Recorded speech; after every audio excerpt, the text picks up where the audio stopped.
Então vamos lá, vamos dar início então ao nosso encontro de estudos para o Livro dos Médiuns dessa noite. Hoje é dia 4 de junho de 2025, uma quarta-feira, são 20 horas e 4 minutos na cidade de Jaú. Nós estamos transmitindo o nosso encontro de estudos em nome e em homenagem à Associação Jauense de Estudos Espíritas. Estamos localizados na cidade de Jaú, estado de São Paulo, Brasil. Estamos estudando o Livro dos Médiuns, o capítulo de número 14, os médiuns. Subtítulo Médiuns Curadores, é o subtítulo de número 7, para quem vai acompanhar com os seus livros abertos, por favor, abra no capítulo 14, subtítulo Médiuns Curadores. O item é de número 175. E Kardec diz o seguinte aqui: somente para mencioná-la, falando sobre médiuns curadores, né? Somente para mencioná-la, trataremos aqui desta variedade de médiuns, porque o assunto exigiria demasiado desenvolvimento para o nosso esquema. Estamos, aliás, informados de que um médico, nosso amigo, se propõe a tratá-lo numa obra especial sobre a medicina intuitiva. Diremos apenas que esse gênero de mediunidade consiste principalmente no dom de curar, por um simples toque, ou por simples toque, pelo olhar, ou mesmo por um gesto, sem nenhuma medicação. Certamente dirão que se trata simplesmente de magnetismo. É evidente que o fluido magnético exerce um grande papel no caso.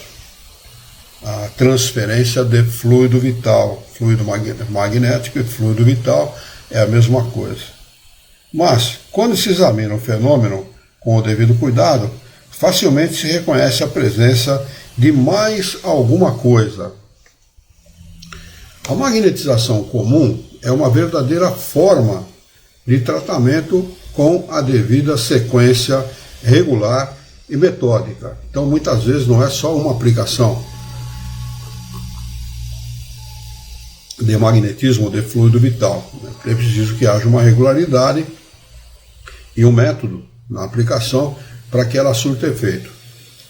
No caso referido, as coisas se passam de maneira inteiramente diversa. Todos os magnetizadores são mais ou menos aptos a curar, se souberem cuidar do assunto convenientemente. Mas entre os médiuns curadores, a faculdade é espontânea e, às vezes, a possuem sem jamais terem ouvido falar de magnetismo.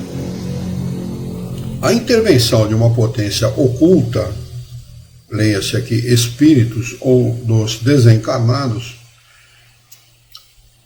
que caracteriza a mediunidade, torna-se evidente em certas circunstâncias. E o é, sobretudo, quando consideramos que a maioria das pessoas qualificáveis como médiuns curadores recorrem à prece, que é uma verdadeira evocação. A prece é sempre uma evocação, não é? Mesmo aquela que nós fazemos no nosso dia a dia, nos dirigindo ao Criador, a Jesus, aos bons espíritos, ao nosso espírito guia, e endereçando a todos os nossos queridos e amados, encarnados e desencarnados, é sempre uma evocação, não é? Ele diz aqui: eis as respostas que obtivemos dos espíritos a perguntas feitas a respeito. Primeira pergunta: podemos considerar as pessoas dotadas de poder magnético como formando uma variedade mediúnica?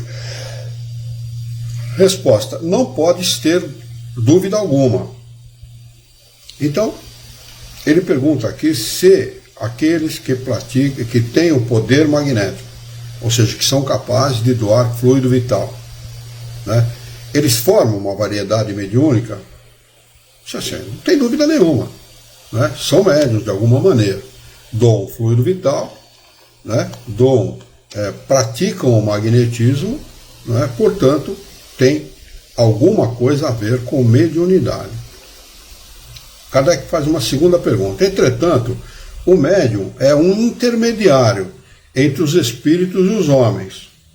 Mas o magnetizador, tirando a força de si mesmo, doando o próprio fluido vital, não parece servir de intermediário a nenhuma potência estranha. Resposta: é uma suposição errônea. A força magnética pertence ao homem. Nós todos recebemos uma quantidade, só para relembrar, uma quantidade de fluido vital ao reencarnar. O fluido vital é aquilo que dá vida ao nosso corpo físico, não é? O espírito não precisa de fluido vital. Quem precisa de fluido vital é o corpo físico. E a quantidade de fluido vital, o excesso dele ou a falta dele pode causar desorganização no nosso corpo. O fluido vital, ele é utilizado para realizar trabalho, não é? Esse é o propósito. Boa noite, Celso. Seja bem-vindo. Esse é o propósito do fluido vital. Além de dar... Boa noite, Alexandre, Dani. Boa noite. Além de dar vida ao nosso corpo, ele é utilizado para empregá-lo em trabalho, em realização de trabalhos, não é? Então, a força magnética pertence ao homem, mas é aumentada pela ajuda dos espíritos a que ele apela. Eles potencializam essa força, não é? Associando a essa força a força deles, ou seja, os fluidos espirituais. Fluidos espirituais, mais força magnética, mais fluido vital, vai potencializar essa força no sentido de auxiliar aqueles que precisam. É por isso que uma pessoa entra numa sala de passe, num centro espírita qualquer, ou mesmo na casa, pede lá para uma pessoa benzer ele. A benzedeira nada mais é que um magnetizador, né? E um médium transferidor de fluidos, que se convencionou chamar nos centros espíritas, por falta de conhecimento, muito provavelmente, de médium passista. Tá? Mas qualquer pessoa que aplique fluido vital com a ajuda dos espíritos está dando um passe. E o que acontece na maioria das vezes é que a pessoa entra não muito bem numa sala de passe, ou então pede para a pessoa aplicar, benzer a pessoa, que chama-se vulgarmente de benzimento, né, que nada mais é que um passe, e se sente melhor posteriormente.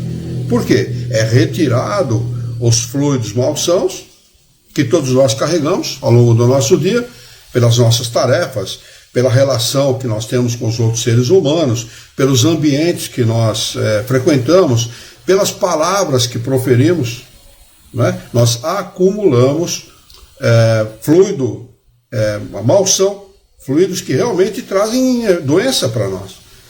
Podem trazer doença quando acumulado em excesso, né? Depressão, angústia, ansiedade, tudo isso é acúmulo de fluido malsão, que o médium, um médium que transfere fluidos, ele pode retirar com a ajuda dos bons espíritos e depositar no lugar os fluidos sãos, que é a associação do fluido vital do médium mais o fluido espiritual.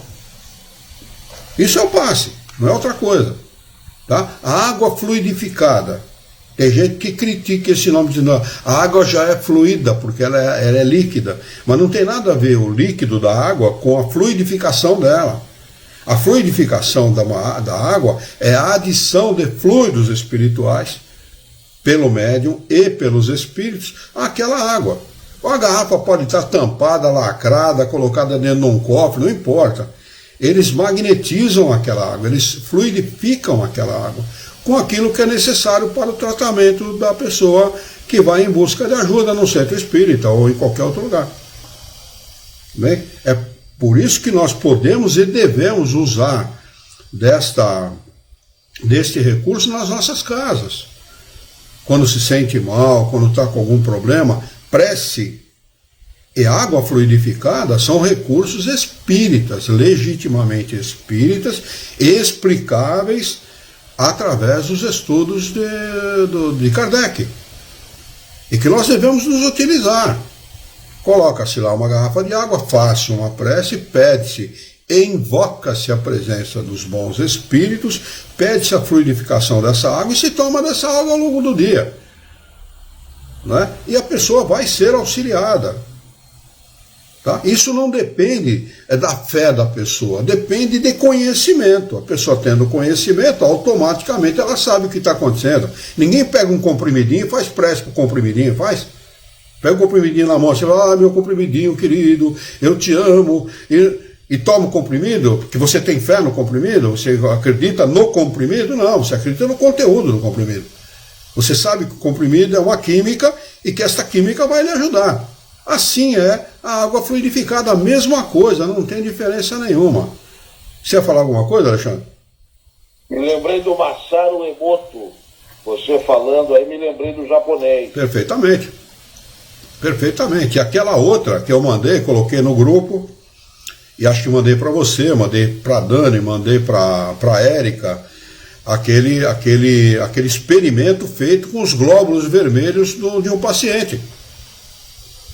Né? O paciente, o médico, que é inclusive características orientais, deve ser japonês ou coreano, sei lá, ele retira sangue do paciente, coloca num determinado aparelho, que deve ser um microscópio potente, alguma coisa assim, e na televisão é projetado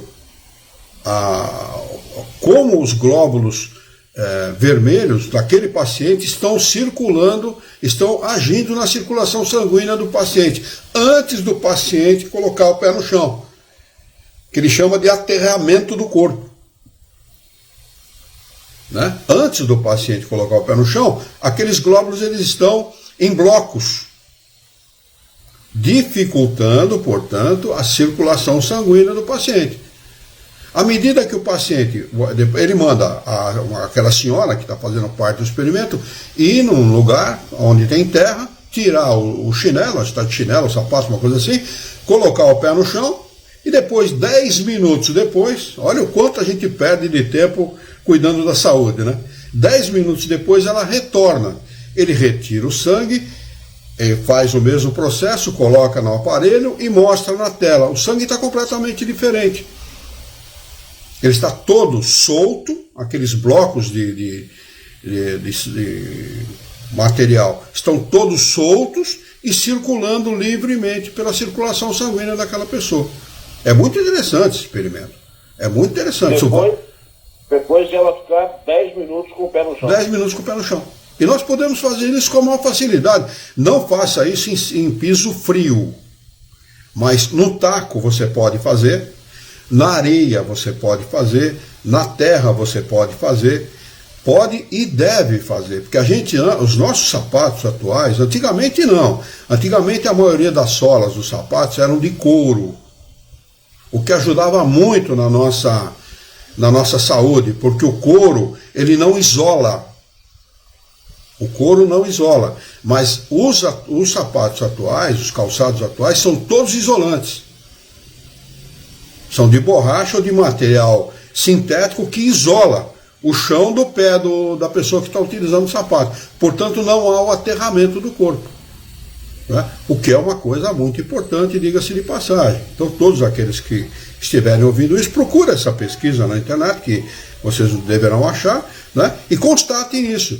E vamos começar a utilizar desses recursos, porque é importante nós nos utilizarmos desses recursos, estarmos num ambiente, por exemplo, onde haja flores, onde haja grama, onde hajam árvores, que desses lugares a gente retira fluido vital. Se tiver faltando, a gente retira fluido vital. Se tiver... Como? Desculpa. Eu lembrei agora que eu assisti esse vídeo que o senhor mandou, realmente.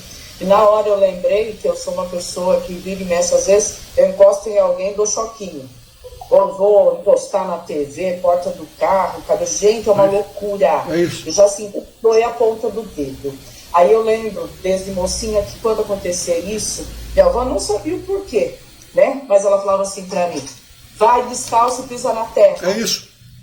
É isso aí. Né? E aí na hora eu lembrei quando o senhor mandou, porque eu uso esse recurso até hoje. Ela falava: precisa ficar descalça, vai pisar na terra, vai sentir. E eu vou falar para o senhor que eu Sempre faço isso, até hoje eu tenho. Semana passada também fui encostar, não devia mais levar o esporte. Aí eu tenho uma árvore aqui em frente de casa, é 1 metro de só, terrinha, pouca coisa. Mas eu fico descalça lá um bom tempinho. Nossa, que louco. Ó, eu vou falar. Isso é revigorante. É revigorante, é muito importante, viu? Vale a pena frisar o seguinte: não façam isso em piso frio, porque se pega friagem.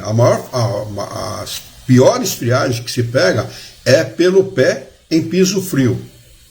Problema de coluna e outros problemas de friagem, dores nevrálgicas e tal, se pega pelo pé em piso frio.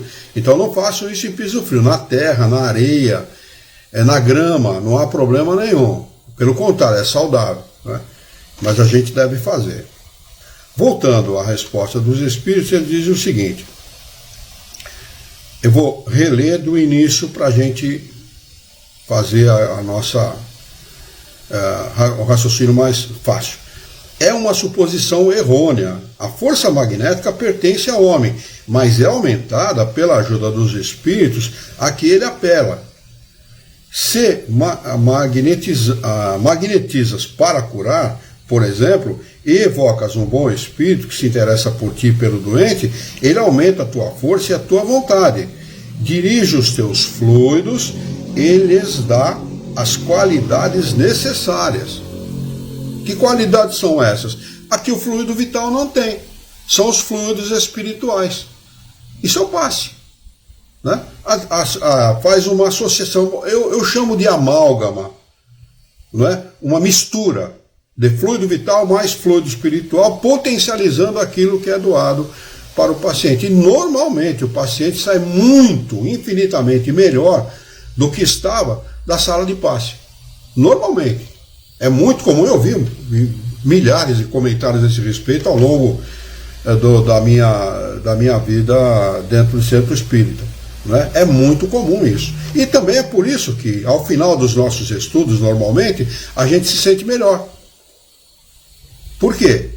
Porque a gente está dirigindo o nosso pensamento somente para este assunto, os espíritos se aproveitam deste momento para dar em nós, eu vou usar a palavra comum, dar o passe em nós. O passe não é dado somente na sala de passe, é dado também pelos espíritos em oportunidades como essa, quando nós desviamos os nossos pensamentos para coisas úteis, para coisas boas, saindo daquela rotina que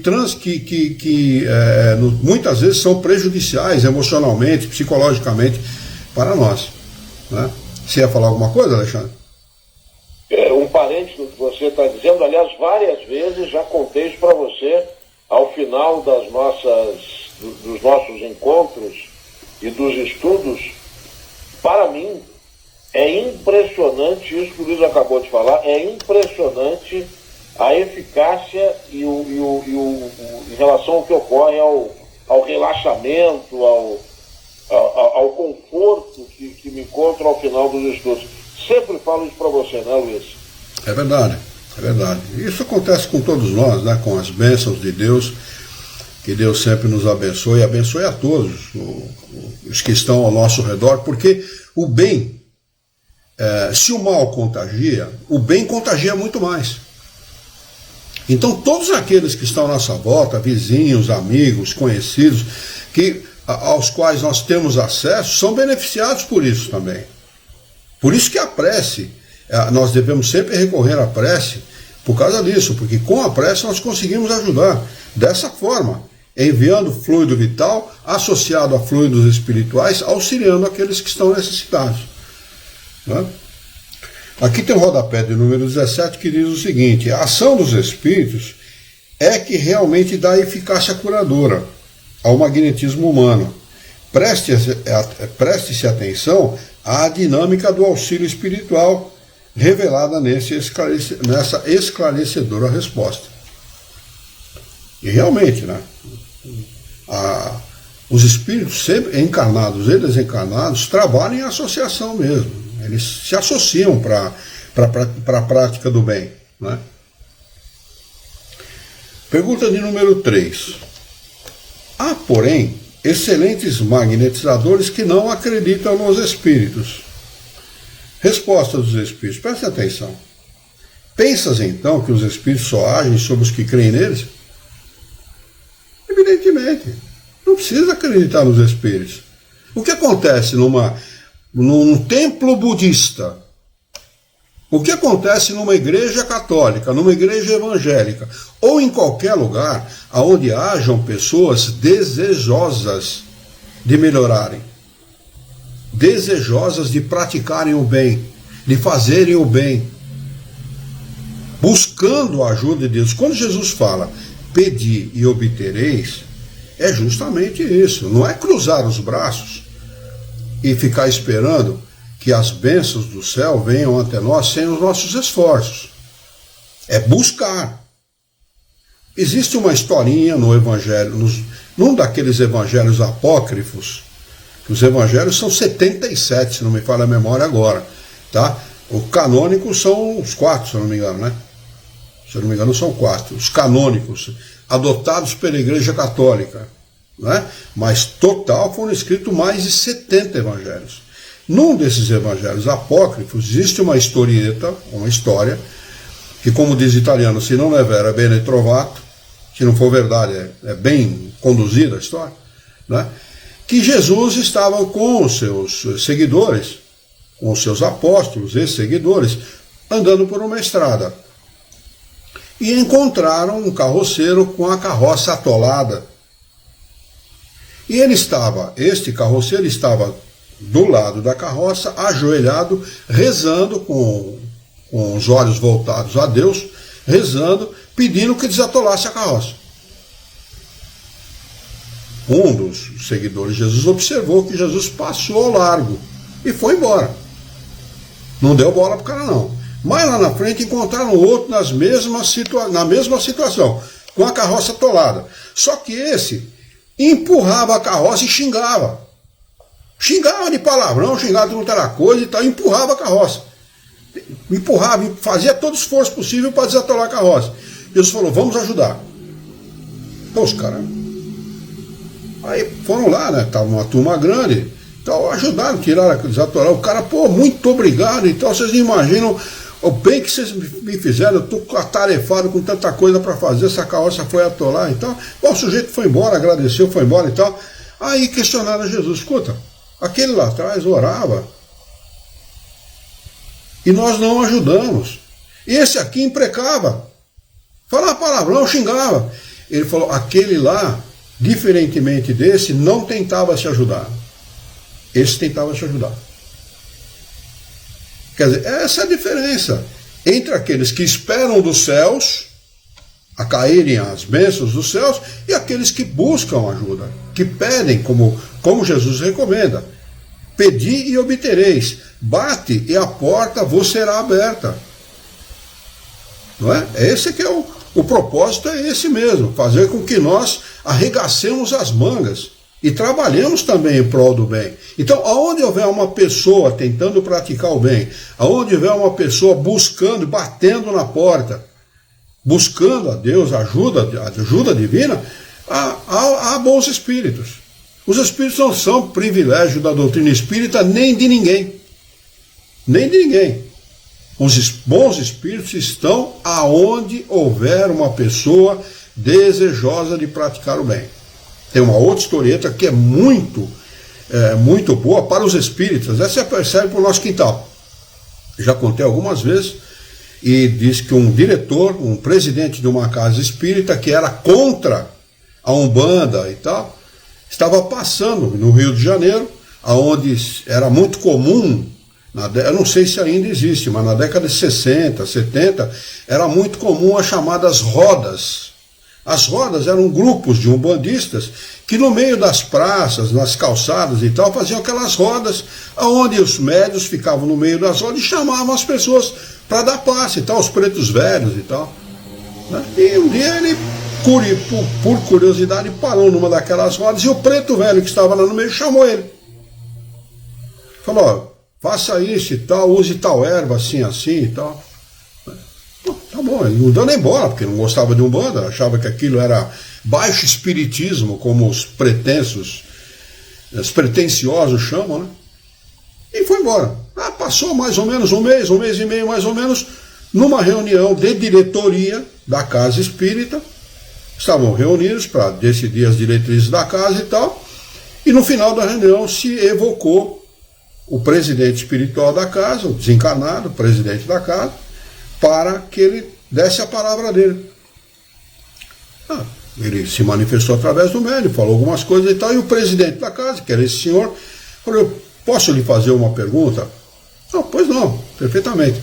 Olha, eu estou com uma ferida na perna e tal, e já faz algum tempo essa ferida não fecha e tal, e eu queria que o senhor me recomendasse alguma coisa que eu possa fazer para ajudar na solução desse problema.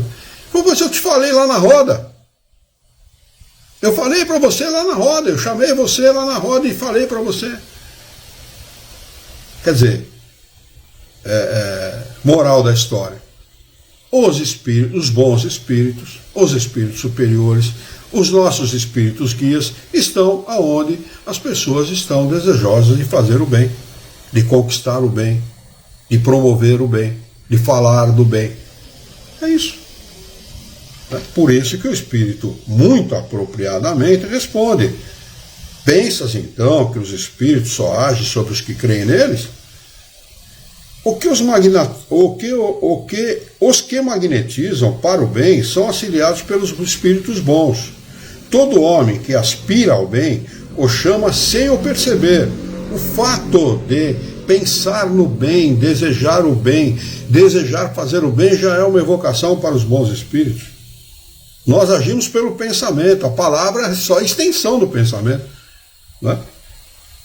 Da mesma maneira que, pelo desejo do mal e pelas más intenções, chamará os maus.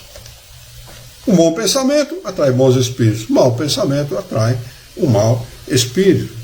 Isso vale para qualquer circunstância da vida, para qualquer situação. Ódio, inveja, maledicência, todas as paixões humanas, os vícios humanos atraem maus espíritos, né? E o oposto também é verdadeiro. Pergunta de número 4. O magnetizador que acreditasse na intervenção dos espíritos agiria com maior eficiência? Resposta: faria coisas que seriam consideradas milagres. E aí nós lembramos de Jesus. Se vocês tivessem a fé do tamanho de um grão de mostarda, que é a menor semente que existe, farias o que eu faço e muito mais. Mais do que Jesus faz, ou fez. Não é? Então olha o que ele está respondendo aqui. Mas sabe o que acontece? As pessoas não acreditam em si, não acreditam na vida e não acreditam em Deus. Essa é a realidade. Por isso que duvidam. E quando você duvida, você, como diz o jogador de futebol, mata no ninho. O Jorge está fazendo uma pergunta: podemos acumular fluidos durante a semana de espíritos inferiores? O que acumula fluido, o Jorge, são os nossos pensamentos. O espírito atrasado, o espírito imperfeito, eu não gosto de chamar de inferior, porque considero pejorativo. O espírito imperfeito ele é atraído pelo nosso pensamento. Então, pensamentos errados, pensamentos ruins, automaticamente atraem esses espíritos, que vão compartilhar conosco seu sofrimento, aquilo que eles estão sentindo. É muito comum, por exemplo, algumas pessoas irem ao hospital e saírem dentro desse hospital se sentindo mal. Dor no estômago, dor no fígado, dor no pulmão, dor no coração, dor de cabeça, que nada mais é que a associação de um espírito que provavelmente desencarnou ali, sentindo alguma dessas dores, e se associa à pessoa para que a pessoa o arraste para fora daquele ambiente, a fim de que ele seja socorrido. É muito comum isso. E uma coisa muito comum em dia de trabalho em centro espírita, dia de desobsessão ou doutrinação. É muito comum a pessoa se sentir mal num dia anterior. Ou se trabalha na segunda ou na terça-feira, começar a se sentir mal no domingo. Porque não imaginem vocês que o trabalho é feito ali na hora, naquele momento em que as pessoas se reúnem. Ele começa muito antes. Com os espíritos que trabalham, que fazem parte do grupo de trabalho da casa, entrando em contato com encarnados e desencarnados com o objetivo de ajudá-los. E como nós fazemos parte do grupo, participamos desse trabalho, atendendo pessoas obsediadas, atendendo pessoas com problemas sérios, emocionais, psicológicos, etc. Fazemos parte. Quando nós assumimos esse compromisso, nós assumimos o pacote todo. Não é só para depois chegar e falar, eu faço parte do centro espírita, eu trabalho. E daí que você trabalha no centro espírita? Você tem que assumir o pacote todo, velho. O lado bom, que é o se sentir bem por fazer o bem, e o lado ruim da coisa, que é se sentir mal por estar fazendo bem. Ah, mas eu vou me sentir mal. Vai se sentir mal, sim. Vai se sentir, é normal. E ainda mais quando você lida com espíritos obsessores, por exemplo. Porque eles não querem a intervenção, a interferência daqueles que estão tentando ajudar os obsediados, sejam eles encarnados ou desencarnados. É normal isso, é normalíssimo isso. Precisamos estar preparados. Como é que nós nos preparamos? Bons pensamentos. A prece regular, bons pensamentos, atitudes positivas, para produzir coisas boas ao longo do nosso dia. O cara já começa o dia pessimista, mais um dia, ter que trabalhar, olha a chuva, tá frio, tá calor, já começa o dia xingando e pessimista. E como é que o dia do cara pode ser bom? Ainda mais se ele for espírita, sabendo como ele deve agir e agindo completamente, diferentemente daquilo que ele deveria fazer. Muito bem, vamos lá. Pergunta de número 5. Algumas pessoas têm realmente o dom de curar por simples toque, sem o emprego dos passes magnéticos? Resposta: seguramente. Não tem tantos exemplos? Devolveu a pergunta o espírito para Kardec. É claro que Kardec tinha esses exemplos, e tem mesmo, existem pessoas que realmente têm esse dom, não é? É chamado de dom, mas na realidade não é uma coisa dada para a pessoa. Né? Não existe privilégio, Deus não dá nada para ninguém. É uma coisa que o espírito pede ao encarnar para poder utilizar em seu benefício e em benefício de terceiros. Em seu benefício progredindo, em benefício de terceiros ajudando aqueles que estão sofrendo. Que é e deveria ser o propósito de todo aquele que tem conhecimento espírita, de todo aquele que deseja o bem da humanidade, o bem geral. Né? Pergunta de número 6. Nesses casos, trata-se de ação magnética ou somente de influência dos espíritos? Resposta: uma e outra. Eu já tinha respondido isso. Uma e outra. As coisas associadas, as duas coisas associadas. Essas pessoas são verdadeiros médiuns, pois agem sob a influência dos espíritos. Mas isso não quer dizer que sejam médiuns escreventes, como os entendes.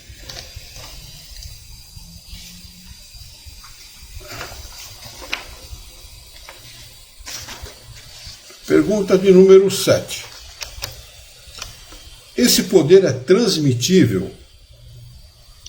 Resposta: o poder não, mas sim o conhecimento de que necessita para exercê-lo quando se o possui. Que não se engane as pessoas, não se engane não.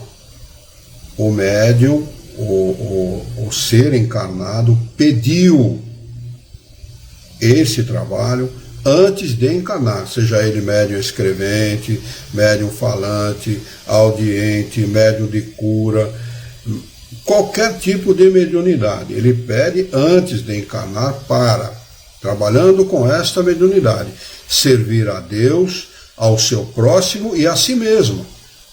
Que todos progridem com as bênçãos de Deus, não é? Pela permissão do Criador, porque a permissão é sempre dele. Pela permissão do Criador, todos progredimos. Esse é o propósito. Então, não se transfere esse tipo de coisa. Mediunidade não se transfere. Ou se nasce médium, por pedido do próprio reencarnante, por solicitação do próprio reencarnante, ou não se nasce médium. Eu estou falando de médium intermediário, do médium ostensivo. Tá? Porque, de modo geral, todos somos médiuns. Kardec já ensinou isso para nós.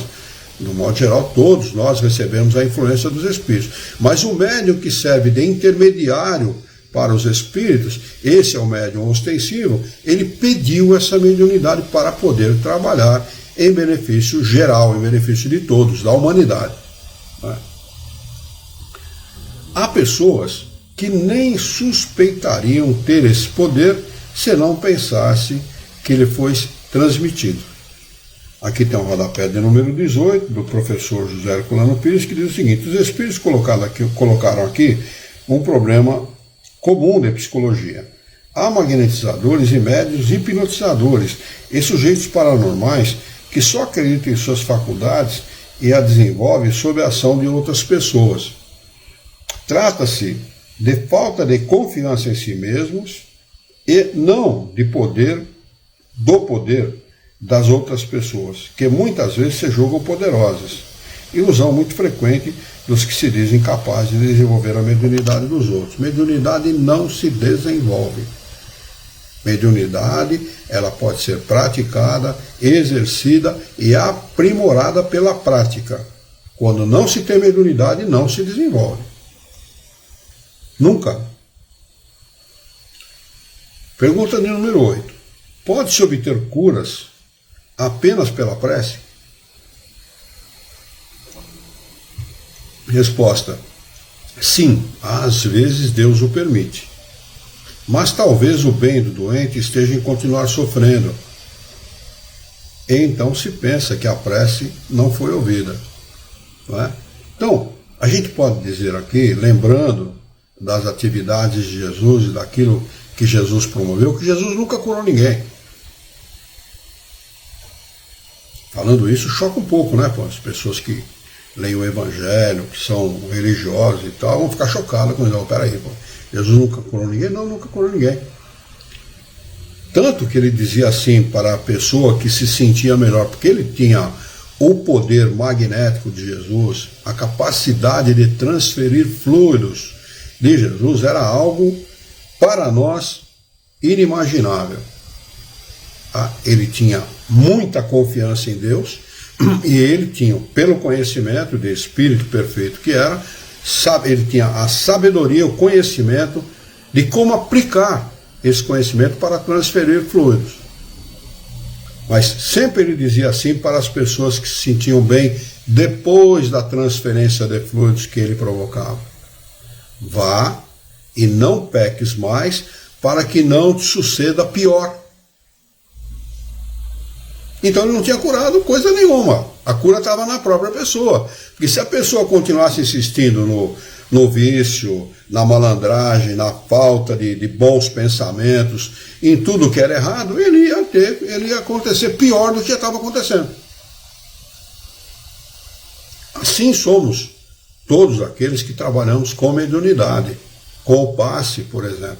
A pessoa pode se sentir muito bem logo depois do passe, mas em seguida, se ela insistir no mesmo caminho que ela está percorrendo, pensamentos equivocados, atitudes equivocadas, maledicência e todo tipo de vício, ela vai dali a pouco se sentir ruim, se sentir péssima, sentir os mesmos problemas. Não, o centro espírita lá é fraco. Aquele centro espírita é fraco. Aquele centro espírita lá não tem bons médiums. É assim que as pessoas falam. Além de tudo, ingrato.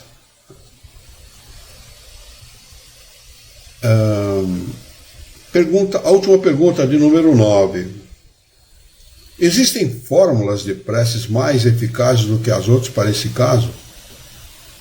Se vocês lerem lá capítulo 26 e seguintes do Evangelho segundo o Espiritismo, a respeito das preces, 26 ou 27, se não me falha a memória, vocês vão ver que isso realmente, a resposta do Espírito aqui é perfeita.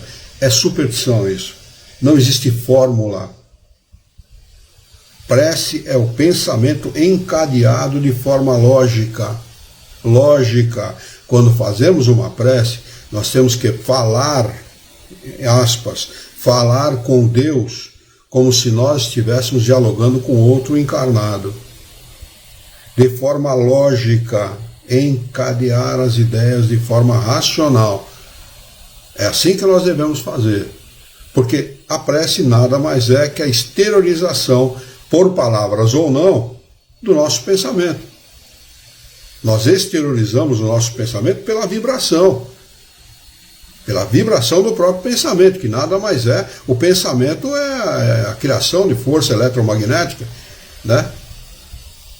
A extensão do pensamento é a criação de forças eletromagnéticas, né?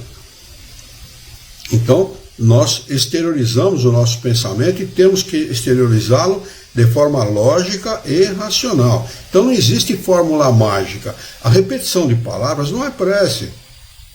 Aquilo que a gente vê, as pessoas com continha na mão, muitas vezes caminhando nas praças, nas ruas e tal, olha, se não tiver bom sentimento ligado àquilo, não quer dizer nada. Ave Maria, chegando Deus Pai, nós que estamos crendo, Deus Pai.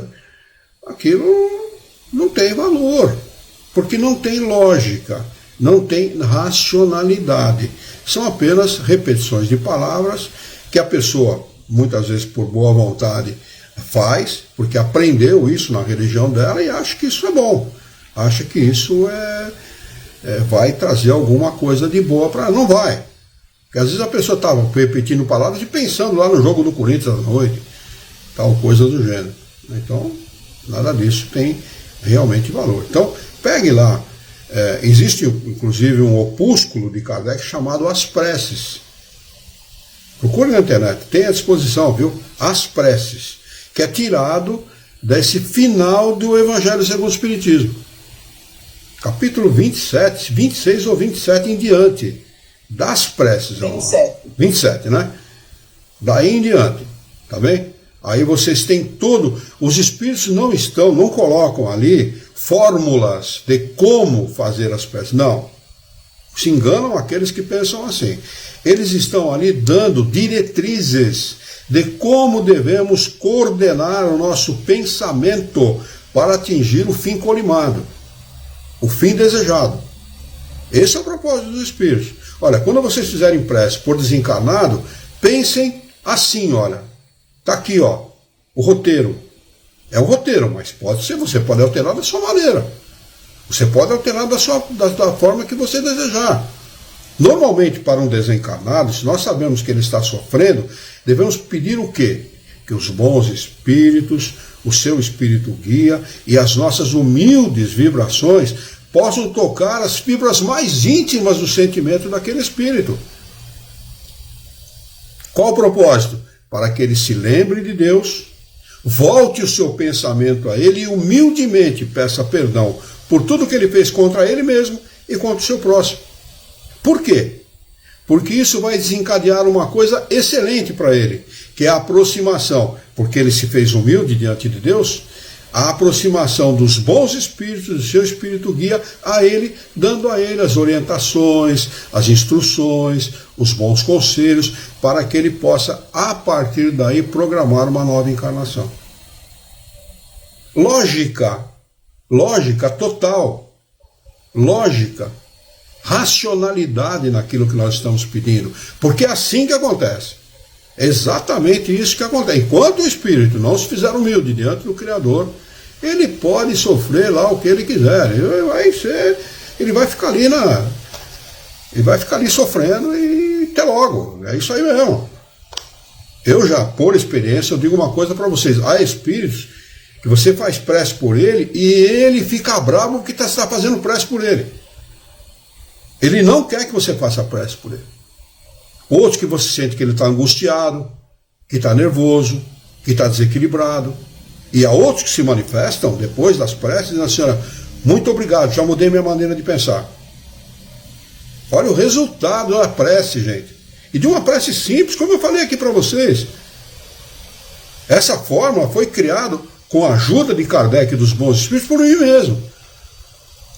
Então cada um pode adaptar o seu pensamento, o pensamento que mais lhe convier, né, de forma racional e lógica, para tentar ajudar encarnados, desencarnados, doentes, sofredores, pessoas angustiadas, pessoas que estão passando por privações, enfim, todo tipo de problema que consta lá no Evangelho segundo o Espiritismo, a partir do capítulo 27 e seguintes, para nos ajudar a como nós devemos realizar as nossas preces.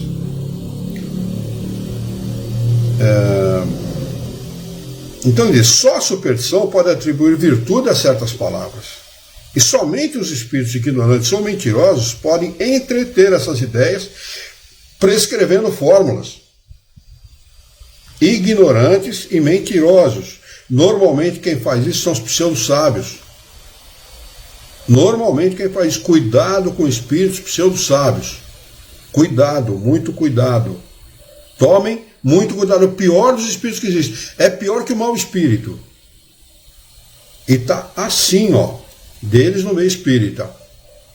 Escrevendo livro, romancinho e tal, editando aí, porque as editoras adoram, né? Dá muito lucro para a editora. Né? Adoram romance. Porque o pessoal vai em cima do romance. Não requer, como falavam os vendedores de rua em São Paulo antigamente, não requer prática nem tampouco habilidade. Basta ler e deglutir aquilo da maneira que está. Não precisa estudo. Não precisa estudo nenhum. É só deglutir aquilo daquela maneira. Entretanto, pode acontecer que para pessoas pouco esclarecidas e incapazes de entender as coisas puramente espirituais, o emprego de uma fórmula contribua para lhes infundir confiança. Pode ser, na condicional. Normalmente o que acontece é apenas um ato religioso, sem valor real. Tá? Como diziam os antigos, de boa intenção o inferno está cheio. Nesse caso, a eficácia não é da fórmula, mas da fé que foi aumentada pela crença no uso da fórmula. Se não houver nenhuma pergunta, nenhuma dúvida a respeito disso que nós falamos, se alguém não quiser acrescentar mais alguma coisa, nós vamos passar para o subtítulo Médiuns Pneumatógrafos. Eu só queria fazer um comentário sobre algo que a maioria das pessoas, elas não acreditam, que elas não percebam ou não tenham compreendido ainda, e isso é basilar na doutrina espírita, e falamos aqui, você já cansou de falar inúmeras vezes, desde que começamos o estudo do Livro dos Espíritos lá em 2022. A força do pensamento. Quando as pessoas se derem conta e acreditarem na força do seu pensamento, que o seu pensamento, ele não é somente capaz, ele é força motriz para você realmente modificar uma situação que você se encontra, o mundo seria completamente diferente. É só isso que eu queria comentar. A força do pensamento é algo inacreditável que nós temos dentro de nós e a grande maioria não sabe disso. Por que você acha, Alexandre, Dani, Celso, os nossos irmãos que estão pelo YouTube, pelo Facebook, o que vocês acham daquilo que Jesus falou? Vós sois deuses. É isso. Fala, não, Jesus era Deus, não era não. Jesus era um espírito como nós. É um espírito como nós. Com a única diferença, chegou no grau mais elevado que um espírito pode chegar de conhecimento. Se ele tem conhecimento no grau mais elevado possível, ele tem uma coisa chamada sabedoria. A sabedoria é a aplicação justa de um conhecimento que nós não temos. Esse é o nosso problema. A única diferença entre nós e Jesus é essa. Nós podemos ter algum conhecimento, mas não temos sabedoria. Então nós normalmente não sabemos como aplicar efetivamente o nosso conhecimento. Mas chegaremos lá. Chegaremos no mesmo grau de Jesus. No mesmo grau. E outros que estão atrás de nós, os espíritos retardatários, só para usar o termo utilizado pelos espíritos superiores, os retardatários também chegarão. Não há ninguém criado voltado para o mal. São apenas espíritos atrasados, para os quais falta conhecimento e sabedoria. Não é? Chegaremos com certeza. Então Jesus estava cobertíssimo de razão. Vós sois deuses. Basta. E Jesus, como espírito superior que era, jamais usaria palavras vãs. Sem dúvida. Sem a menor dúvida, Celso. Sem a menor dúvida. Jesus jamais empregaria em vão qualquer palavra, faria qualquer afirmação de forma vã. Não tem a menor dúvida quanto a isso. Vamos lá. Subtítulo número 8, médiuns pneumatógrafos. Item número 177. Essa designação corresponde aos médiuns que têm aptidão para obter a escrita direta, o que não é dado a todos os médiuns escreventes. Essa faculdade é, por enquanto, muito rara. Provavelmente se desenvolve por exercício, para quem tem mediunidade de psicografia. Tá? Então, não se desenvolve mediunidade de pneumatografia, diga-se de passagem. Mas, como dissemos, sua utilidade prática se limita à comprovação evidente da intervenção de uma potência oculta nas manifestações. Só a experiência pode revelar se a gente a possui. Pode-se, pois, experimentar, como se pode interrogar um espírito protetor através de outras formas de comunicação. Segundo a maior ou menor potência do médium, obtém-se apenas traços, sinais, letras, palavras, frases ou até mesmo páginas inteiras. Né? Se a pessoa não tiver a mediunidade desenvolvida e ela for um médium psicógrafo, ela pode colocar uma folha dobrada ou mesmo aberta, ou dobrada em várias vezes e tal, dentro de uma gaveta ou dentro de um cofre, onde ela quiser, e conseguir ali um surgimento de um traço, de uma letra, de uma palavra, de uma frase. Né? Ela pode conseguir, mas se ela tiver a mediunidade de psicografia e ela desenvolver a pneumatografia, ela pode conseguir textos inteiros, como houve casos no tempo de Kardec. Kardec fez pesquisas com pneumatógrafos e aconteceu isso. Né? Então, é possível a gente fazer experiências sérias, se recolher, né, num recolhimento total e sempre de uma maneira muito séria, muito objetiva, fazer esse tipo de experiência, né, para ver se a gente consegue alguma coisa, se a gente consegue alguma efetividade numa experiência como essa.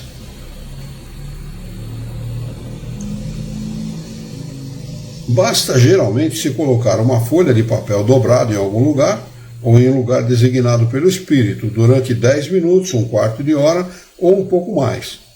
A prece e o recolhimento são condições essenciais. A prece e o recolhimento.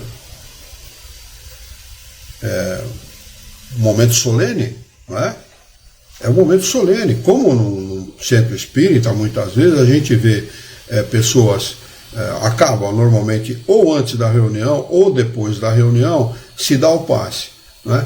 E as pessoas ficam conversando, gargalhando, falando alto, né? Muitas vezes atrapalhando o médium que está numa outra sala, dando passe numa outra pessoa. É um absurdo isso. Aquilo é um momento solene. Ali tem espíritos superiores, bons espíritos, trabalhando junto com o médium. E as pessoas fazendo bagunça, fazendo baderna. Cadê o recolhimento? Cadê a ajuda que você poderia dar através do pensamento? Porque você pode ajudar o médium que está dando passe lá na sala com o seu bom pensamento. Não é? E as pessoas não entendem a solenidade daquele momento. E todo o trabalho espírita tem que ser feito de forma solene, recolhida, séria. Não é? Eis porque podemos considerar impossível obter em reuniões pouco sérias, ou de pessoas que não estejam animadas de sentimento de simpatia e benevolência. Entre aspas, ver a teoria da escrita direta, capítulo 8, Laboratório do Mundo Invisível, questões 127 seguintes, e capítulo número 12, Pneumatografia. Tá? Primeiro ele está falando lá do livro dos Espíritos, Laboratório do Mundo Invisível, excelente capítulo para você entender melhor, o que acontece no mundo dos espíritos, e o capítulo número 12, pneumatografia, um pouco antes aqui, nós já o estudamos, né, um pouquinho antes desse que nós estamos estudando. Trataremos especialmente dos médiuns escreventes nos capítulos seguintes. Esse rodapé de número 18 nós já lemos. Agora nós vamos dar início aqui, não vamos dar início nada, vamos marcar aqui o capítulo de número 15 para a próxima quarta-feira, que já estamos a 1 minuto para as 9 horas, né? Então marquem, anotem por favor aí, o capítulo 15, médiuns escreventes ou psicógrafos, para nós retomarmos os nossos estudos na próxima quarta-feira, por favor. Alguém quer acrescentar alguma coisa, fazer alguma pergunta? O Jorge escreveu aqui, essa mediunidade pode ser retirada do médium? Perfeitamente, Jorge. Perfeitamente. Não há nada eterno, tá bem? Pode ser retirada por N motivos. Problemas físicos, falta de mérito do médium. O médium adota caminhos equivocados, pode ser retirado. Então, não houve milagre de Jesus? Não. O milagre não existe. O milagre não existe. Acho que está faltando para o Jorge o estudo do Livro dos Espíritos, Jorge. Tá bem? Milagres não existe. Milagre seria uma derrogação da lei de Deus. Ele poderia derrogar as suas leis? Poderia, ele é Deus, ele pode tudo. Mas para que ele faria isso?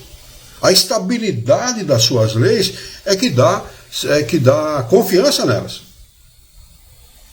Tá bem? Não existe milagre em hipótese alguma. Tudo que nós chamamos de milagre é apenas a falta de compreensão das leis que regem aquele fenômeno. Apenas isso.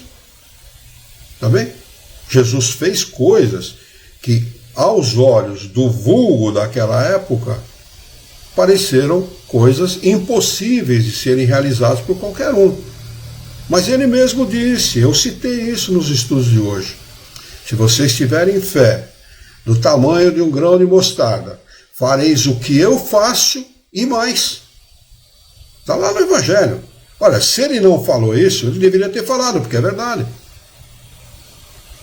Tá bem? Então, esqueça milagre, viu? Milagre é para quem tem pensamento religioso. Tá bom? O religioso gosta de acreditar. O espírita, ele tem que estudar.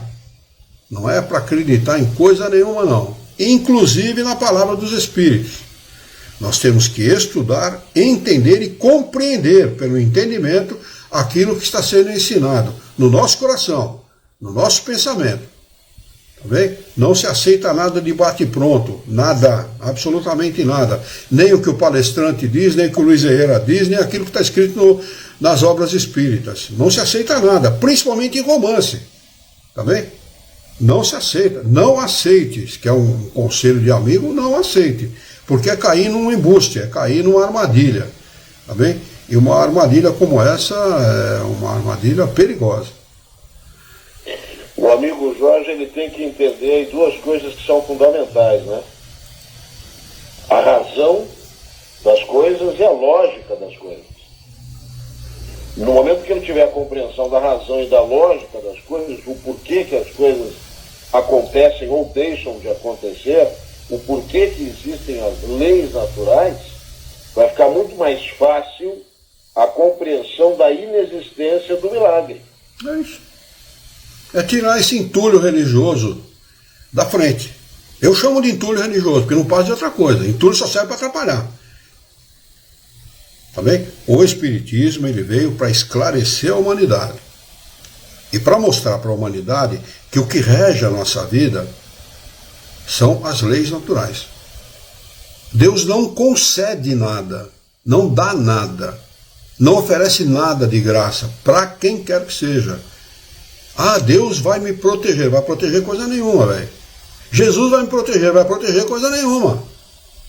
Faça a sua parte. Faça a sua obrigação. Tem uma frase que diz assim: Deus alimenta os pássaros, mas não joga alimento no ninho. É isso mesmo. É isso aí. Perfeito. Perfeito. É isso aí mesmo. Né? Não adianta a gente querer O espírita ele não pode ser religioso, para começar. A nossa cabeça tem que estar distante da religião. Eu estou falando aqui de instituição. Não estou falando dos religiosos. Prestem atenção, por favor, para não me entenderem mal. Tá bem? As instituições religiosas são perniciosas, porque elas visam uma coisa, elas são materialistas e visam lucros materiais. Ou seja ele financeiro, social, político, econômico, seja ele o que for. Quando houver interesse em alguma coisa, fuja, porque tem malandragem no meio. Tá bem? Então você vê instituições religiosas que são riquíssimas, e que não fazem nada por ninguém. Quem faz é o religioso que está dentro daquela religião. Por exemplo, nós temos aí N exemplos de católicos que fazem coisas extraordinárias. O trabalho social do católico é uma coisa invejável. Mas vê se tem algum tostão lá de Roma nesse trabalho. Pelo contrário, o dinheiro que é arrecadado aqui vai para Roma, não vem de Roma. Lá em Roma está dinheiro do tráfico de drogas, está dinheiro do crime, está dinheiro de um monte de coisa. Essa é a realidade, gente. Eu não estou escondendo nada aqui não, essa é a verdade. Tanto que dirigentes que eram traficantes de droga, aquele que dirigia o Panamá, ele pegou todo o dinheiro do tráfico, ele traficava ouro e drogas. Ele pegou todo esse dinheiro e colocou em Roma. Quando os Estados Unidos quis prender ele lá, Roma lavou as mãos. Não deu bola para os Estados Unidos, não. Ele está preso hoje nos Estados Unidos. Mas foi porque os Estados Unidos foi lá e interferiu. Mas Roma não mexeu uma palha para ajudar os Estados Unidos na prisão desse sujeito. Noriega. Se eu não estou enganado. O nome dele era Noriega, o sobrenome dele.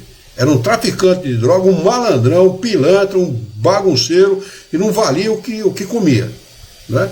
E, no entanto, Roma acolheu e protegeu ele lá. Tá bem? Isso é religião, gente. Eu não estou aqui escondendo nada. Por isso que Espiritismo não é religião. Leiam o artigo lá na Revista Espírita. Espiritismo não é religião, não tem nada a ver com religião. Espiritismo é ciência. Espiritismo é uma ciência que trata da natureza, origem e destino dos espíritos, bem como de suas relações com os encarnados. Está lá no que é o Espiritismo, lá no preâmbulo do livro que é o Espiritismo, essa definição de doutrina espírita. Espiritismo é uma ciência que trata da natureza, origem e destino dos espíritos, bem como de suas relações com os encarnados. É isso. Então precisamos colocar à parte. Se você não conseguir se desvencilhar dos entulhos religiosos, fica difícil compreender a doutrina espírita, porque ela quebra paradigma, ela quebra modelo, ela quebra os modelos. Então, freirinha, padrezinho que aparece aí no meio espírita, através de romance, desses que desfilam nas passarelas espíritas, tome cuidado. Que aí tem a mão da instituição religiosa, dos encarnados e desencarnados. Porque existe desencarnado que não quer perder hegemonia. Então eles trabalham para proteger a instituição. Principalmente dos religiosos desencarnados, né? Principalmente. Tá claro, é só vocês estudarem. Eu tenho a primeira edição dos 4 Evangelhos do Senhor, eu consegui na internet. Tá? Tem uma crítica de Rustang a Kardec nessa primeira edição, que foi editada em 1920, foi editada no Porto, foi impressa no Porto, em Portugal. Eu tenho os 3 livros da primeira edição, editada pela FEB, pela Federação Espírita Brasileira, com uma crítica de Rustang a Kardec. Como é que a Federação Espírita Brasileira edita um livro que tem uma crítica àquele que é o codificador da doutrina espírita? Digam para mim. É uma instituição espírita? Não é. Não é uma instituição espírita. Essa é a realidade, gente. Esta é a realidade. É difícil a realidade? A realidade nua e crua nunca é gostosa. Nunca é boa.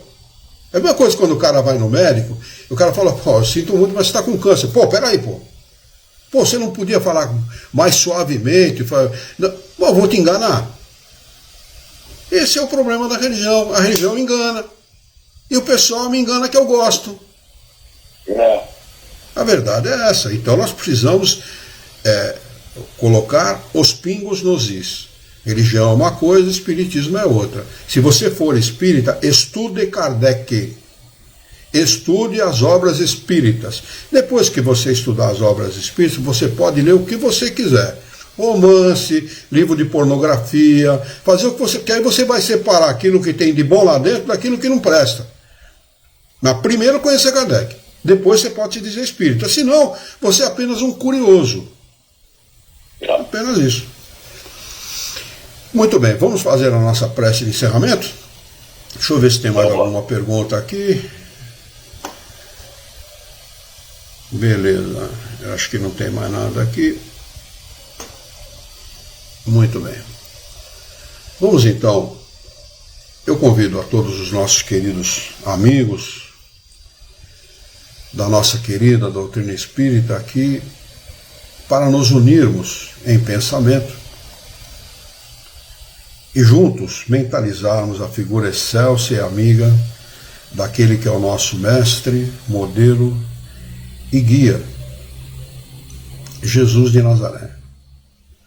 Juntos com Jesus, vamos nos dirigir ao Criador, ao Senhor da vida, fonte inesgotável de paz, de amor, de bondade, de misericórdia e justiça, para agradecê-lo muito pela oportunidade de aqui estarmos reunidos em seu nome, para estudarmos as questões propostas pelo livro dos médiuns dessa noite.